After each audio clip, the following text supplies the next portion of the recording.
Þetta er verkefni 18, blaðsíðu D4, 18 grein.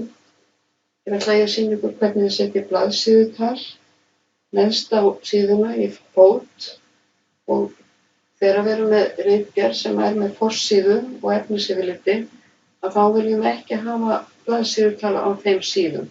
En fyrsta síðan, hún er ekki tölusett og það er fyrsta síðan. Efnisyfirliti kemur síðan og það er heldur ekki tölusett, þannig að fyrsta síðan í verkefninu á að vera númer 3.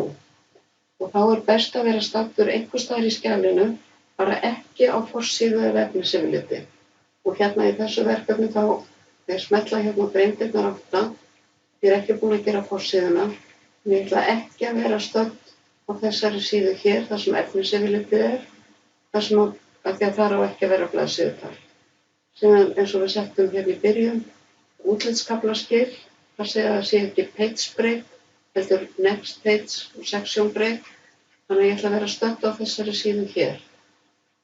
Og ég fer í insert og ég fer hérna í footer og ég vel edit footer. Þá er ég stödd hér og hérna stendur footer section 2, fótur í útlitskafla 2.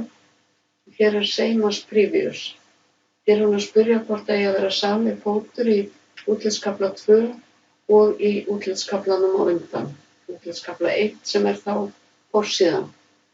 Og við ætlum ekki að hafa sama útlit, þannig að ef það er kveikt hér á eða hakað við different first page, þá þurfum við að byrja á að taka hakið af, en við þurfum að slökkva hér áður en við setjum inn blaðsíðutalið. Og síðan förum við hér í page number, við veljum current position og smellum hér á plain number. Þá fáum við hér upp númer. Og við ætlum að byrja á að telja númer 3, þannig að við förum aftur hérna í page number, veljum format page number og starta og skrifum 3 og OK. Þannig að þetta er fyrsta síðan og hún er númer 3. Og við ætlum að setja blaðsíðutalið fyrir miðju, þannig að annarkvort getum við farið hér á home og smellt á miðjuskipun eða nota flýtiskipunina sem er Ctrl og E á lyklaborðinu til að miðja blaðsíðunúmerið.